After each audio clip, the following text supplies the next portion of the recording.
Hello and welcome to FarmBusinessConsulting.com's analysis of the StatsCan report released August 21st of the first outlook of yields and the total production for Canadian grains.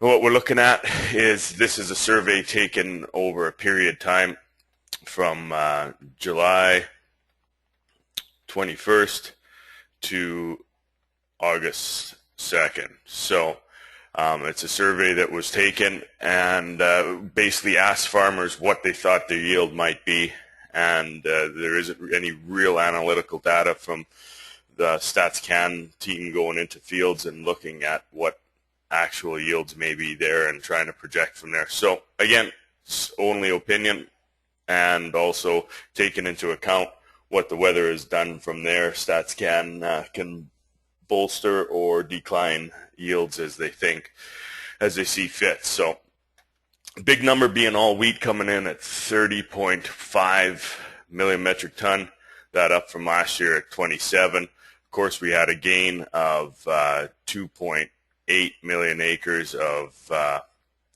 crop seeded, so naturally there's going to be more produced, and the crop looks a little bit better. Diving a little bit more into it though, from spring wheat production side of things, this will be our highest since 1991, and going forward I can only see this number probably getting a little bit larger, coming in around 22 million metric ton of spring wheat. Now the good news is that our biggest competitor to the south in the States, they're looking for a decline, as their crop isn't looking as good as ours right now, and their harvest is late as well too. So let me just get rid of this. Then the other numbers that were coming in is obviously canola, 14.7 million metric ton. That's compared to last year of 13.2. One thing you have to remember, last year there was 22.1 million acres seeded, and this year there was 19.5 million acres. So although this is a big number, when we get a good nice wet year for canola, we see that their yields can be higher. The trade actually thought this number was going to come in 15.5 to possibly 16. I'll get into the numbers in a bit on how all that works. For other grains, barley was up, bullish for barley. We're going to see about 1 million metric ton more. Actual harvested acres are decreasing, but could be a potential for the largest barley crop on hand. Not necessarily all of it is malt though as well, so should kind of keep a lid on the feed prices, and if we don't get a frost, then reduce that yield.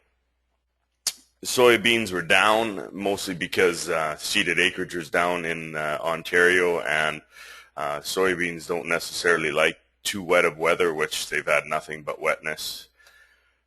Big increase in field peas, 16% increase. Of course, when we get into low numbers, we're going to get some big increases, as we see, some analysts might say, holy cow, 25% increase to flax, but when you actually look at it, it's only 100,000 bushels more, so, or 100,000 kgs, sorry.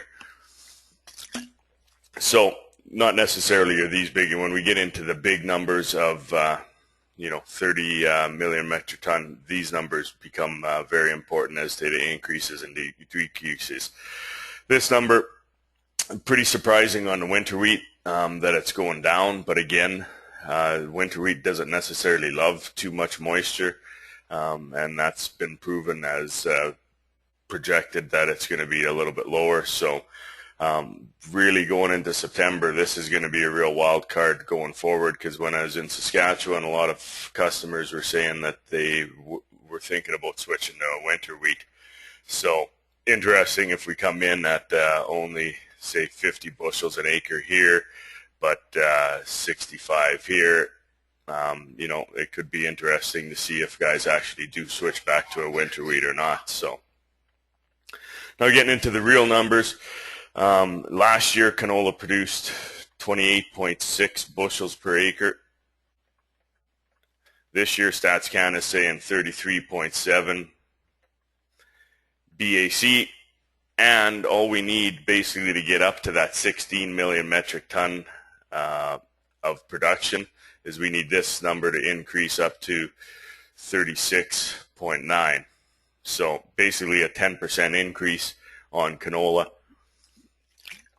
from what the survey said. So I think this is going to be the smallest number that StatsCan will come out with for total production, and that's being said obviously August 21st with what we know right now. If frost comes through, things could change, but going forward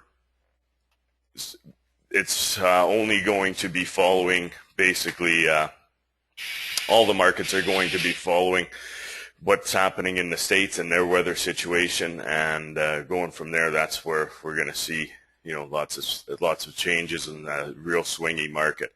Again, there's all kinds of reading you can do underneath the report, so feel free to do so. The report's online. One thing I do want to point out, the second biggest event for today is the weather and the full moon last night. And we see in the weather here that down in the Three Hills area, they did have frost, basically this belt right through here. I don't believe this at Richardson Elevator. I don't believe that +4, because generally when it starts in Sundre and goes straight through, it goes straight through. And I've seen with many of my clients down here in this area that we get touched on frost even when we don't think we are. So the weather event for Red Deer, not too terribly bad out on the Delburn Road and around Red Deer. We still maintain positive numbers, but again, 3 degrees in Penhold can easily mean 0 or lower in the valley portion. But really, the reason I'm focusing on this area is because once you get outside of this area, the temperatures seem to maintain fairly good positive outlook throughout Western Canada. So it looks like we've got through this frost event, and the next weather severity long term that it looks like is first week in September, potentially. Again, the new moon, potentially we could have some problems during that time frame. So thanks for tuning in though, and again, we'll talk to you on the weekend.